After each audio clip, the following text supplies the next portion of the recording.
Welcome back, everybody. Welcome back to another video of the Baby Back Rib Show. I am so sorry. Last week was so busy in my life, and I was not able to get out a video. Cole was not able to get out a video, so we are back this week. I'm going to try and upload 3 videos this week and try and just get some content out to you guys. Obviously, we didn't do a power rankings last week, but I did my own. I didn't do a video, but I did my own power rankings for week 15. And then I created new power rankings for week 16. So we'll compare it to what my power rankings were from last week in terms of, how many spots teams jumped up or jumped down. So once again, if you guys like the video, please subscribe, please like, and let me know what you guys think. But we'll hop into these. So kicking off our number 1 spot, it is going to be a new number 1 compared to... Actually, no, 2 weeks ago, I did have this team in number 1. I just didn't have them number 1 last week. That's going to be the Philadelphia Eagles, who just look so dominant right now on both sides of the ball. And they look really, really hard to stop. After their bye, I think they're like 10-0 or something like that. So Eagles look really scary right now. They jump up 1 spot back to number 1. And then coming in at number 2, we have a team that beat our longtime number 1 spot holder, and that's going to be the Buffalo Bills. Now, I want to put, not an asterisk, but I want to kind of, let's calm this down a little bit. Now, the Bills did drop back-to-back 40-point games. That is fantastic. But when you look at this Lions defense, this is a practice squad Lions defense that went against the Packers and now the Bills. And now, it's not getting any better. They had, I forget his name, Akeem McNeil go out for the rest of the year with a torn ACL. You had Gardner Johnson, who has like a jaw injury or something, he's going to be out for a couple weeks. So this defense is really bad right now for the Lions, and there's been a lot of injuries on that defense, so it hasn't really been good. And I think that while it is a proud victory because this is still such an explosive offense, I do think that 40 points needs to have a little bit of an asterisk next to it. But the Bills still look super dominant. They jump up 4 spots this week to number 2. And then coming in at number 3, we have the Detroit Lions, which I'm not really going to talk much about them because I kind of just did about the Bills. But obviously just a very, very weak defense right now and just getting the injury bug, the worst, I would say, out of all these contending teams. They've dropped 2 spots on this power ranking list. And then coming in at number 4, I think I'm going to drop them down a tier, and that's going to be the Pittsburgh Steelers. I still think that this team is a very talented team. I just think they played the number 1 team in the league this week. And I think that they'll bounce back. Not next week because they're playing my Baltimore Ravens, but I think they'll bounce back at the end of the season, and I wouldn't be surprised to see them beat the next team on this list, which is the Kansas City Chiefs. The Steelers and Chiefs both dropped 1 spot, by the way, this week. It feels kind of weird putting the Chiefs in the NFC-AFC Championship loss, but I just don't think the Chiefs are as dominant as their record entails. I think that they've not only benefited from a very, very easy schedule, but they've just gotten so lucky this season. I know everyone's been saying that. I know I sound like a broken record, but that's why they're still in the top 5 for me because they are 13-1. They've been winning games, but I think the Steelers are a better football team right now than the Chiefs, or at least playing better. And then we have, coming in at number 6, we have the Green Bay Packers, who jump up 3 spots, not 6, 3 spots to number 6. And the Packers look pretty good Sunday night, I would say, against the Seahawks. Defense stepped up at the end of the game, made Sam Howell look like he's never played quarterback before. And this team looks very, very solid on both sides of the ball. And then coming in at number 7, we have a team that dropped 2 spots, but they still got a win. It was a cheeky win, might I say, but it was still a win. And this team looks honestly pretty good. I would like compared to some other teams on this list, they don't have the best record, but they are playing well and they are fully healthy, and it's showing. So the Rams are 8-6. I could very well see them winning the NFC West this season and maybe get a win or 2 in the playoffs. And then coming in at number 8, we have a team that is 12-2. The Minnesota Vikings are tied with the Lions for the same record, which is just absolutely crazy. They dropped one spot, but more about the Packers rising up, more about the Bills rising up than the Vikings dropping. They beat the Bears. They beat a team that they should have beat last night, so you can't complain there. And they looked really, really good, just like always. And I didn't make a video last week. I didn't make a power rankings video last week, but Sam Darnold, 5 touchdown passes against the Falcons. Couldn't ask for any more. And then speaking of 5 touchdown passes, coming in at number 9, we have my Baltimore Ravens, who dropped one spot as well, but a dominant victory against the Giants. They beat the worst team in football, so I'm not really convinced. I need to see more from this team, and we have a huge matchup against the Steelers next week for the division, pretty much, which I'm really excited about. Coming in at number 10, we have another bird team. That's going to be the Seattle Seahawks, who jump up one spot on this list. They're currently sitting at 8-6, and this team could either surprise everyone and make the playoffs, at least surprise everyone's preseason expectations, or they could choke this thing out and miss the playoffs.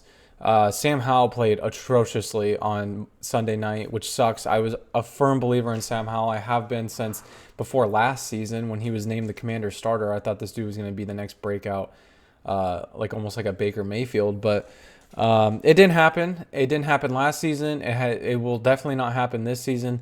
Geno Smith definitely gives them the best chance to win, so hopefully he's back next week for the Seahawks. And then coming in at number 11, we have a team that jumps up 2 spots. I do think this team is making the playoffs, and that's going to be the Denver Broncos, who got a really weird win against the Colts. They were down like 17-13, and then it was 31-13. They were down 10-0. But defense looks good. Nick Bonito looks like a Defensive Player of the Year candidate with his second pick 6 of the season, his second pick 6 back-to-back as well. So couldn't really ask for more there. But yeah, this defense looks really good. Bo Nix looks really good, and I think this team has a really, really bright future. And then coming in at number 12, we have a team that jumps up 7 spots. I believe our biggest riser this week, and that's going to be my secondhand favorite team, the Tampa Bay Buccaneers, who just looked fantastic against the Chargers. I remember I was doing something on Sunday, and I saw that the Chargers were up 17-13, and I was like, "Oh, it's going to be a close game." But I kind of had a feeling the Chargers were gonna close it out. And then I just remember looking at the score after and seeing 40 fucking points that were hung on the Chargers' face by Baker Mayfield. This offense is electric. Baker Mayfield just loves to sling that thing, and it's fun. It's fun. The Buccaneers are 8-6. They are, I would say, 90% sure going to win that division. I don't want to jinx them though. But who do they have? The Falcons? I don't know. I don't want to jinx them. I'm knocking on wood right now. Coming in at number 13, we have a team that jumps up 2 spots. They got a solid victory against the Dolphins. That's going to be the Houston Texans, who just haven't really won me over this season at all. CJ Stroud has not really looked that good, but they are 9-5. They are going to go to the playoffs, so couldn't really ask for more there. And then coming in at number 14, we have a team that just gave up 40 points. This was the best scoring defense in the NFL, and they just got 40 points hung on them. I guess that's the Baker effect, but that's going to be the LA Chargers, who are currently at 8-6, but I think should still get that last spot in the AFC. And then a team that I'm kind of a little hesitant on calling a playoff team. They dropped 5 spots on this list. That's going to be the Miami Dolphins, who are 6-8, and if Tua did not get hurt and missed the time earlier in the season, this team would probably 100% be in the playoffs, but Tua did miss that time, and they really needed to get this victory over the Texans, and they couldn't get it done. I think that might set them in the wrong direction. And then coming in at number 16, we have a team that drops 2 spots, but they got to win, and I always do this to the Commanders every single week. I drop them spots, but it's just I've never really seen a Commanders victory since the Cardinals or earlier in the season, where I'm like, wow, this team is for real. They've definitely benefited off of a very, very easy schedule.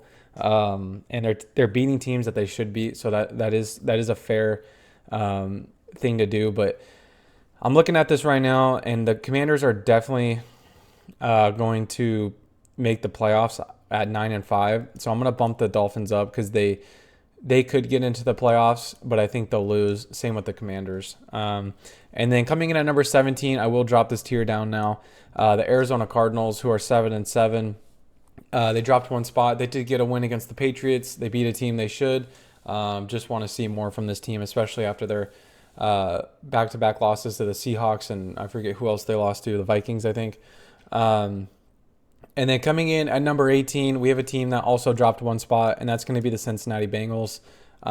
Good news is the Bengals dropped 37 points on the Titans. The bad news, the Titans dropped 27 points on their defense. I mean, it's been the story all year. This team gives up so many points, and Joe Burrow just keeps scoring points, and it's been the narrative all year. So they get a win, but I don't know if that would make me feel any better, especially if I'm worrying about the defensive side of the ball. And then coming in at number 19, we have the San Francisco 49ers, who dropped one spot as well. Just lost a horrible game against the Rams on Thursday night. This team does not look good this year. Deebo Samuel looks like Kadarius Baloney right now, dropping balls, and I mean, I don't know, man. And saying that he's not getting the ball enough, man. I'm not going to get into that, but because I don't care enough about the 49ers to do that. But yeah, Deebo looking like Kadarius Baloney out there. Coming in at number 20, we have a team that jumps up 3 spots.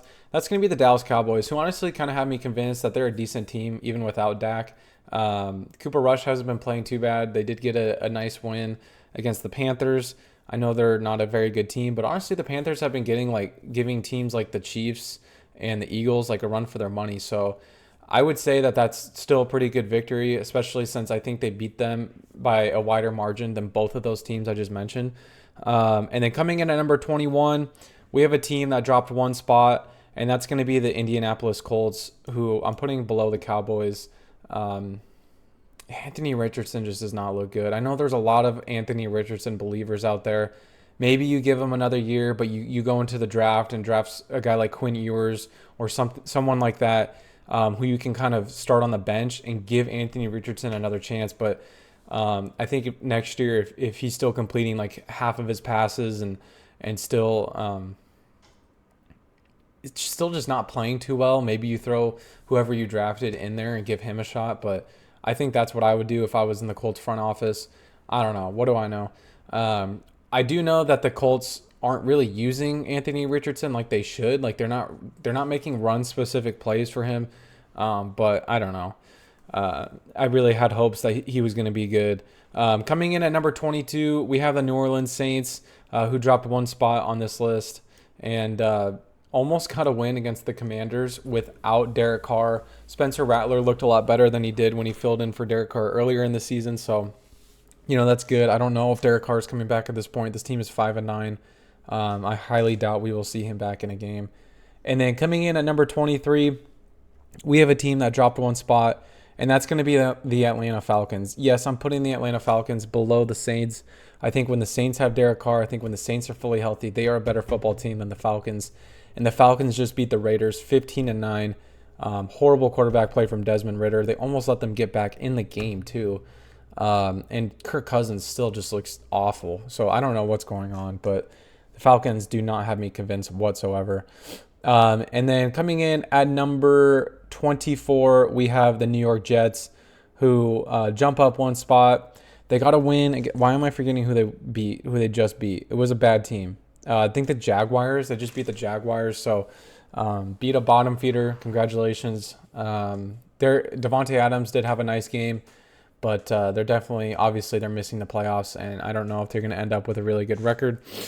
Coming in at number 25, we have a team that jumps up one spot as well, but they just lost last night, and that's going to be the Chicago Bears. What a disappointing season for the Bears. I don't want to say I told you so, but I feel like I said at the beginning of the season that this team was not going to be as good as people thought. The hype was going to be a little bit too much, And yeah, I don't want, like I said, I don't want to say I told you so, but I kind of did. Coming in at number 26, we have a team that drops 2 spots. That's going to be the Cleveland Browns. Fun team, just can't win. And then the rest of these teams I'm going to be pretty quick about because they literally did not move on this list whatsoever. I got the Panthers at 27, another really fun team that just really can't win. We got the Jaguars at 28.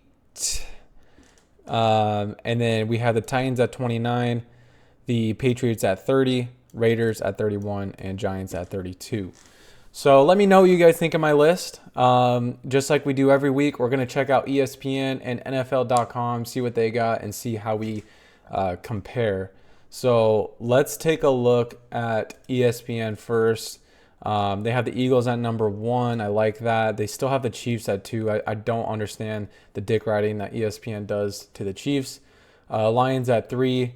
Bills at 4, even though they just beat the Lions. Are they just blaming it on injuries, I guess? I don't really understand that. Vikings at 5. I think ESPN just hates the Bills because they were doing this to the Chiefs right after the Bills beat the Chiefs. Vikings at 5. Packers at 6. Steelers at 7. So they dropped them quite a bit. Ravens, or no, they only dropped them 1 spot, I guess. Ravens at 8. Texans at 9. Commanders at 10. Commanders in the top 10. I don't like that. I don't even like the Texans in the top 10. Broncos at 11. Chargers at 12. Rams 13. Rams need to be way higher. I'm sorry. Rams need to be way higher. The Rams are a top 10 team right now. Top 10 team right now. Argue with the wall. The Buccaneers are 14. Seahawks are 15. Cardinals are 16. Falcons 17. I think that's too high. Bengals 18. 49ers 19, Dolphins at 20. A lot of these power rankings, they do not like the Dolphins. It's pretty funny. Cowboys at 21, Colts at 22, Saints at 23. This is looking pretty similar to mine. Bears 24, Browns 25, Jets 26, Patriots, Panthers, Titans, Jags, Raiders, Giants. So the bottom half is pretty similar to mine, but once again, ESPN just loves to dick ride the Chiefs. Let's move on to NFL.com. We got the Eagles at 1, Bills at 2, already 2 for 2 right here. Chiefs at 3, Lions at 4. I think I'd still have the Lions over the Chiefs. Vikings at 5, Packers at 6, Ravens 7, Steelers 8. They have the Ravens above the Steelers. Wow, I'm a Ravens fan, but I don't even know if I would do that. But hey, I appreciate that. Broncos at 9, Commanders at 10. I don't think the Commanders belong in the top 10. I'm sorry. Texans 11, Buccaneers 12, Chargers 13, Rams 14. I don't understand the Rams hate, man. Rams are a top 10 team. Seahawks 15, Cardinals 16, Falcons 17, 49ers 18. And then we got the Dolphins and the Bengals. A lot of Dolphins hate as well. Cowboys 21, Colts 22, Saints 23, Bears 24, Browns 25. Pretty much is the exact same to ESPN and pretty damn similar to mine. So let me know what you guys think. What do you guys think of my power rankings? How does it compare to yours? How does it compare to other sports outlets? I appreciate all the support. Thank you guys so much for watching. Thank you guys so much for supporting. If you guys like the video, just make sure to subscribe, like, and comment what you guys think of my power rankings. I will see you guys in the next one. Later.